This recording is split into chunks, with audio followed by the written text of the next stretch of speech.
Hello everyone. Chapter wise PYQ for PDU नेपेड CET 2026 लेकर के आ गया हूँ मैं आपके लिए।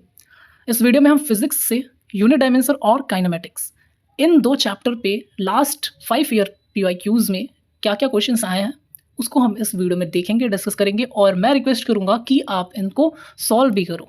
हालांकि सोल्यूशन तो मैं आपको बता ही दूंगा। और आगे इसी वीडियो में हम बायोलॉजी में बायोलॉजिकल क्लासिफिकेशन और एनिमल किंगडम इन दो चैप्टर्स पे लास्ट 5 ईयर PYQs में जो जो क्वेश्चंस आए हैं हम उनको देखेंगे। ऐसे ही करके हमारी ये सीरीज आगे चलती रहेगी फॉर केमिस्ट्री, फिजिक्स, बायोलॉजी। ये जो क्वेश्चन है ना, ये डायमेंशन के थ्रू मैं आपको बताता हूँ, बहुत ही मजा आ जाएगा आपको। अगर आपने ये सीख लिया तो आप बहुत चीज़ें सीख जाओगे। मैं लिटरली बोल रहा हूँ। ये क्वेश्चन देखो, इसमें क्या पूछा है कि एक बॉडी है जो यूडी मतलब यूनिडायरेक्शनल मोशन 1D मोशन कर रहा है under the influence of a source of constant power. ठीक है ना, ये वर्ड हमेशा याद रखना, constant power. Which of the diagram shows the displacement time curve of the motion. मतलब इस मोशन के लिए हमें डिस्प्लेसमेंट टाइम कर्व का ग्राफ बताना है, क्या होगा। अब अगर इसको आप सोचोगे ऐसे तो आप कंफ्यूज हो गए, अरे यार ये क्या क्वेश्चन पूछ दिया। लेकिन ये क्वेश्चन को सॉल्व करने का मैं डायमेंशन के थ्रू बहुत ही इजी वे बता रहा हूँ। ठीक है ना, अब ध्यान से देखो क्वेश्चन कैसे सॉल्व कर रहा हूँ मैं। बोलता है कांस्टेंट पावर, मतलब पावर हमें क्या करना है, कांस्टेंट करना है। पावर की यूनिट की डायमेंशन क्या होगा, पावर का डायमेंशन क्या होता है। पावर क्या होता है, work into time. Work into time, sorry work divided by time. Work divided by time क्या होता है, पावर होता है। और फॉर्मूला अगर निकाला जाए तो वर्क क्या होता है, फोर्स इंटू डिस्प्लेसमेंट। तो force into displacement upon time कर लेते हैं। तो फोर्स का क्या होता है, M/L/T-2 और displacement L divided by time T। ये हो गया पावर। मैं आपको हमेशा समझाता हूँ कि एनर्जी और फोर्स के ही फॉर्म में हर एक फॉर्मूले को रखना, तभी तुम डायमेंशन अच्छे से निकाल पाओगे, which is the correct way करने का। ठीक है, अब इसको अगर मैं सॉल्व करता हूँ तो बनता क्या है, मैं आपको डायरेक्ट दिखा देता हूँ। इसको सॉल्व करने के बाद डायरेक्ट क्या बन जाएगा, हमारा बन जाएगा equation M/L² is equals to constant. Power constant है तो उसका डायमेंशन भी कॉन्स्टेंट, यूनिट डायमेंशन, इसीलिए तो हम पढ़ते हैं। अब मास का हमारे इस क्वेश्चन से कोई लेना देना नहीं है तो हम मास को हटा दिए। अब हमारे पास बचा क्या, L²T-3 इक्वल्स टू कॉन्स्टेंट। मतलब क्या हो गया इसका मतलब हो गया L² is directly proportional to T⁻3। जैसे पता T-2 नीचे गया तो ऊपर जाएगा तो T⁻3 बन गया। अब यहाँ से आपने इस क्वेश्चन को सॉल्व कर लिया है। कैसे, जिसका पावर कम होता है, जब भी डायरेक्टली प्रोपोर्शनल का हम ग्राफ बनाएंगे तो मान लो मैंने ग्राफ बनाना है, मैंने ग्राफ बनाना है L और T के बीच में, और हमारा है क्या, L² directly proportional to T⁻3। तो जिसका छोटा है पावर उसकी तरफ ऐसे घूम जाएगा कर। तो आपका करेक्ट ऑप्शन क्या हो जाएगा इसमें, बी ऑप्शन। तो देखो ये क्वेश्चन मैंने डायमेंशन से कर दिया, तो डायमेंशन पढ़ने का कितना फायदा होता है आपको इस वीडियो से समझ में आ जाएगा। हो गया, चलो नेक्स्ट क्वेश्चन आते हैं। नेक्स्ट पूछ रहा है कि which of the following dimension will be same for time के लिए। अब इस क्वेश्चन को करने के लिए आपको एक फॉर्मूला याद होना चाहिए, which is R is equals to ω/L। Omega क्या है, ओमेगा भी यहाँ पे फ्रिक्वेंसी है। अब बात करते हैं, इसको बराबर कर देंगे हम 1/ωc से। अब ये जो फॉर्मूला बना है ना, इसको आप याद कर लेना। ये फॉर्मूला आपका सबसे खतरनाक फॉर्मूला है इस टाइप के क्वेश्चंस के लिए। ये आपको याद है तो आप इसका आंसर निकाल सकते हो। और अब आप वैल्यू सब्स्टिट्यूट करो टाइम के रिस्पेक्ट में, फ्रीक्वेंसी को टाइम से रिप्लेस करो, ओमेगा की जगह 1/T लिखो और मुझे बताओ कि करेक्ट ऑप्शन क्या होगा कमेंट सेक्शन में। ठीक है ना, और ये फॉर्मूला याद कर लेना, काफ़ी इंपॉर्टेंट फॉर्मूला है आपके लिए। Which of the following have same dimension. हमें इस डायमेंशन बताना है किसका किसका सेम होने वाला है। आप वीडियो बस करके सॉल्व कर लेना। सबसे पहला ऑप्शन है टॉर्क और फोर्स। टॉर्क जो होता है वो फोर्स इंटू डिस्प्लेसमेंट होता है, और ये कभी भी फोर्स के बराबर तो नहीं हो सकता डायमेंशन, तो जाहिर सी बात है ये ऑप्शन आपका गलत है। दूसरा है पोटेंशियल एनर्जी और फोर्स। एनर्जी और फोर्स कभी भी इक्वल नहीं होते हैं। डायमेंशन आपको एनर्जी और फोर्स का तो एटलीस्ट याद होना चाहिए। क्या होता है आप कमेंट्स में जल्दी से मुझे बता दो कमेंट करके। ठीक है ना, कभी भी डायमेंशन के क्वेश्चन करने जाओ आपको एनर्जी और फोर्स आपको आना ही चाहिए। उसके बाद आते हैं, थर्ड ऑप्शन है आपका प्लैंक कांस्टेंट और मोमेंटम। आओ, प्लैंक कांस्टेंट क्या होता है, प्लैंक कांस्टेंट के लिए आपको फॉर्मूला याद होना चाहिए, E is equals to H nu. Nu आपकी क्या होती है, फ्रीक्वेंसी हो जाती है। तो एच का जो फॉर्मूला बनता है वो क्या बन जाता है आपका, H is equals to E by frequency मतलब न्यू। अब इसको क्या लिख सकते हो आप, एनर्जी इंटू टाइम। ठीक है, फ्रीक्वेंसी है तो 1/टाइम होता है, तो एनर्जी इंटू टाइम हो गया। और मोमेंटम क्या होता है पता है, मोमेंटम होता है आपका फोर्स इंटू टाइम। अब आप ही बताओ, फोर्स इंटू टाइम और एनर्जी इंटू टाइम कभी सेम हो सकते हैं, नहीं हो सकते। तो जाहिर सी बात है ये आपका ऑप्शन क्या हो गया, गलत हो गया। अब बचा क्या, torque into potential energy. Torque और एनर्जी कैसे रिलेट करेंगे, टॉर्क तो मैंने बता ही दिया था क्या होता है। टॉर्क होता है हमारा force into displacement, perpendicular displacement होता है तभी तो रोटेशनल इफेक्ट आती है। और एनर्जी को आप वर्क से याद रख लो कि वर्क क्या होता है, work is a form of energy, और वर्क भी क्या होता है, फोर्स इंटू डिस्प्लेसमेंट। तो जाहिर सी बात है फोर्स इंटू डिस्प्लेसमेंट ये तो करेक्ट डायमेंशन आएगा, तो ऑप्शन डी आपका correct. Truck accelerate at 1 metre per second square from rest, याद रखना। और इसकी वेलोसिटी हमें बतानी है कब, 2 सेकंड के बाद। तो बहुत ही इजी क्वेश्चन हो गया ये तो। v equals to U plus AT के फॉर्मूले में आप आंसर रखोगे और 2 मीटर पर सेकंड आपका करेक्ट आंसर आ जाएगा। ऑप्शन ए आपका जो है वो सही हो गया। ठीक है, नेक्स्ट क्वेश्चन है, stone thrown from a top of a building, initial velocity दे दी है 20 मीटर पर सेकेंड, और हमें बताना है कि कितना टाइम लगेगा उसको मैक्सिमम हाइट रीच करने में। अब इस क्वेश्चन को करने का तरीका मैं आपको बता देता हूँ। सबसे सिंपल सी बात है, किसी भी ऑब्जेक्ट को अगर आप हवा में फेंकते हो तो वो कब तक हवा में जाएगा मुझे बताओ। वो तब तक हवा में रहेगा जब तक उसकी वेलोसिटी जीरो नहीं हो जाती। तो जब भी वेलोसिटी जीरो होगी वो उसके बाद उस पॉइंट से नीचे आएगा। तो जाहिर सी बात है, जिस पॉइंट पे उसकी वेलोसिटी जीरो होगी वही डिस्टेंस कवर किया हुआ उसका मैक्सिमम हाइट हो जाएगी। अब हमें इनिशियल वेलोसिटी 20 दे दी है और हमें बताया गया कि जी जो ग्रेविटेशनल फोर्स है वो है 9.8 मीटर पर सेकेंड स्क्वायर।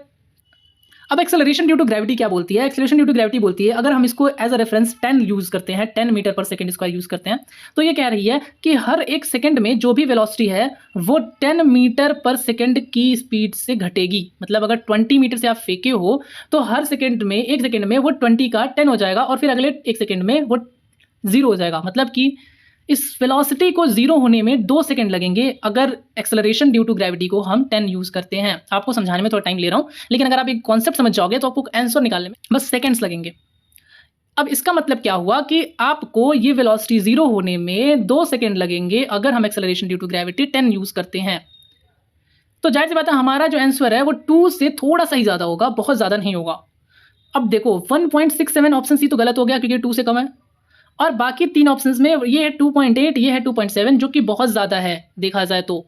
ठीक है, तो आपका करेक्ट आंसर होगा बी 2.04। बहुत ज़्यादा क्यों बोल रहा हूँ? क्योंकि अगर इस 9.8 को तुम 9 लोगे ना तो जाहिर सी बात है 2 सेकंड में वो 18 मीटर पर सेकंड उसकी मीटर पर सेकंड जो है स्पीड घट जाएगी। तो लास्ट 2 मीटर पर सेकंड की स्पीड से क्या वो 0.8 सेकंड एक्स्ट्रा चल पाएगा या 0.7 सेकंड एक्स्ट्रा चल पाएगा? बिल्कुल नहीं। इतना लंबी दूरी वो नहीं चल सकता, इतना लंबा टाइम वो नहीं रुक सकता हवा में। तो जो करेक्ट ऑप्शन यहाँ दिखेगा वो है 2.04। आपको अगर ये कॉन्सेप्ट पता है तो 2 सेकंड में आप ये आंसर निकाल लोगे। थोड़ा समझाने के लिए मैंने टाइम लिया है, उसके लिए I am really sorry, but अगर आप समझ जाओगे तो चीज़ें करना काफ़ी ईजी हो जाएगा। नेक्स्ट क्वेश्चन बोलता है कि particle move with a constant speed v along a circular path of radius r and completes the circle in time t। अब आपको बताना है एक्सेलरेशन ऑफ द पार्टिकल। अब देख लो, एक्सेलरेशन ऑफ द पार्टिकल आपको बताना है। ये क्वेश्चन करने के लिए आपको फिर से डायमेंशन का यूज करोगे बहुत आसान से। एक्सेलरेशन का डायमेंशन क्या होता है? एक्सेलरेशन होती है dv/dt, मतलब कि lt-2। अब पहले ऑप्शन में ऊपर है आर स्क्वायर मतलब एल स्क्वायर, तो क्या एल स्क्वायर तो आएगा ही नहीं, तो ये आंसर गलत हो गया। दूसरा है r/t मतलब एक एल है और टी भी एक ही है, तो जाहिर सी बात है एल टी -1 तो आंसर होगा नहीं। तीसरा ऑप्शन है v/t जो कि सही लग रहा है क्योंकि v/t मतलब वही आंसर आ गया डायमेंशन के हिसाब से आपका L2 - 2, तो ये करेक्ट हो जाएगा। और डी ऑप्शन में v स्क्वायर हो गया, तो v स्क्वायर तो हमें चाहिए ही नहीं, तो जाहिर सी बात है सी ऑप्शन आपका करेक्ट हो गया। With the help of dimension आपको फॉर्मुला याद करने की जरूरत ही नहीं है कि सर्कुलर पाथ में क्या फॉर्मुला होता है। जाहिर सी बात है हमने डायमेंशन से निकाल दिया, मुझे नहीं पता फॉर्मुला क्या होता है। नेक्स्ट क्वेश्चन आ जाते हैं। Maximum range of a gun of horizontal direction is 16 kilometre if G is 10 metre per second and the muzzle velocity of the shell क्या होगा, आपको वो बताना है। तो चलो ये क्वेश्चन कर लेते हैं। इसमें जो फॉर्मूला यूज होगा वो होगा रेंज का। रेंज होता है आपका u square sine 2 theta by divided by g, ये फॉर्मूला आपका लगेगा। अब मैक्सिमम रेंज के लिए कभी भी किसी चीज़ को आपको बहुत दूर तक फेंकना हो तो आप क्या बोलते हो कि 45 डिग्री पे फेंको। आपको अगर कोई पत्थर भी फेंकना है दूर तक तो आप क्या करते हो, 45 एंगल पे फेंकते हो तो वो सबसे दूर जाती है। तो याद रखना जब भी मैक्सिमम रेंज कवर करना हो तो हमें 45 डिग्री चाहिए। और अगर हमने यहाँ थीटा की जगह 45 रखा तो साइन 2 थीटा की वैल्यू कितनी हो जाएगी, साइन 90, और साइन 90 की वैल्यू होती है 1। तो आर मैक्स का जो फॉर्मूला बनता है वो बनता है u स्क्वायर बाई जी। ठीक है, ये याद हो गया। अब इस हिसाब से आपको क्या करना है, आपको आपका आंसर निकाल लेना है। कैसे निकालोगे, देखो u हो जाएगा आपका √r इंटू जी। आर की वैल्यू आप यूज़ करोगे 16 into 10 to the power 3 multiplied by g की वैल्यू होगी 10, और इसका रूट निकाल दोगे आपका आंसर आ जाएगा। नेक्स्ट क्वेश्चन यूज़ करता हूँ। चलो अब हम आते हैं कहाँ पे, अपने दूसरे सेक्शन पे, विच इज़ बायोलॉजी। तो बायोलॉजी तो बहुत ईजी हो जाएगी, चलो इसको कर लेते हैं। बायोलॉजिकल क्लासिफिकेशन एनिमल किंगडम से पहला क्वेश्चन आपके पास आ गया वीट का। Triticum aestivum belongs to which class. Class आपको बताना है 1 2 3 4, जल्दी बोलो, आंसर होगा मोनोकॉट। नेक्स्ट पे आते हैं। अंडर द अनफेवरेबल कंडीशन में अमीबा क्या बनाता है, जल्दी बताओ। स्पोरुलेशन करेगा, सिस्टेशन करेगा, बोथ करेगा या नन ऑफ दीज करेगा। अमीबा अनफेवरेबल कंडीशन में क्या करता है, 1 2 3 4, जल्दी बताओ। सिस्ट फॉर्मेशन करेगा, ऑप्शन बी सिस्टेशन will be correct. Next question, asexual reproduction take place in Phycomycetes by, कैसे होती है फाइकोमाइसिटीज, जल्दी बताओ। फंगस है, फंगस, फाइकोमाइसिटीज फंगस है, फंगस की क्लास है। यहाँ पे एसेक्सुअल रिप्रोडक्शन कैसे होता है, जो यहाँ पे मोटाइल होता है उसका क्या नाम है, और जो ये मोटाइल है उसका क्या नाम है। तो जो मोटाइल है उसको हम कहते हैं जेड से, और जो ए मोटाइल है उसको हम कहते हैं ए से। A for aplanospore, A for non motile. ठीक है, जो रेस्ट पे है, मतलब ए मोटाइल मैंने बोल दिया जबकि वो नॉन मोटाइल बोलना चाहिए था। ठीक है, वो मेरे याद करने का तरीका था, तुम भी उससे कर लेना। ठीक है ना, तो बी ऑप्शन करेक्ट हो गया, motile zoospore, non motile aplanospore. चलो नेक्स्ट क्वेश्चन आते हैं। नेक्स्ट क्वेश्चन है Homo sapien belongs to which order, order बताना है यार। डिप्टेरा, वेलस, सेपेंडेलस, यार ये क्या ही ऑप्शन दिया है, तो डायरेक्ट डी आपका प्राइमेटा करेक्ट हो गया। नेक्स्ट पे जाते हैं। Which of the following group of animal is bilateral, symmetrical and triploblastic. Nice question, बहुत ईजी क्वेश्चन है। चलो 1 2 3 4 5 सेकंड दिया आपको, देखते टिक मारो, एस हेलमेंथस। चलो आगे बढ़ते हैं। The body of a frog is divided into, अब ये तो कर ही लोगे यार कि बॉडी ऑफ फ्रॉग में क्या होती है, जल्दी बताओ। 1 2 3 4 5 6 7 8 9 10, इतना टाइम दे दिया। क्या नहीं होता है फ्रॉग की बॉडी में, क्या होता है? हेड, नेक, ट्रंक। नहीं, नेक तो नहीं होता, हेड एंड ट्रंक। तो सी ऑप्शन आपका करेक्ट हो गया। नेक्स्ट क्वेश्चन है विच क्लास रेप्टिलिया, क्या होती है रेप्टिलिया की क्लास जो होती है, वो क्या क्या यूज़ करते हैं, क्या क्या इनमें फीचर्स एक्चुअली देखने को मिलते हैं, कहने का मतलब है इन चारों ऑप्शन में आपको बताना है। तो 1 2 3 4 5, ठीक है, थोड़ा सा और समय ले लो, सोच लो। अरे काफ़ी है इतना समय, ऑल ऑफ द अबव। ठीक है ना, सारी चीज़ें देखने को मिल जाती हैं आपको इस क्लास में। चलो नेक्स्ट क्वेश्चन है, ये तो बहुत ही मतलब 2022 का आई थिंक सीईटी के क्वेश्चन में आया था ये। Which mammal lacks true vocal cord, true vocal cord किस में नहीं होता? मंकी में, एलिफेंट में, हिप्पोपोटामस में, या फिर मैन में? सोच लो, थोड़ा सा टाइम ले लो, अच्छा क्वेश्चन था।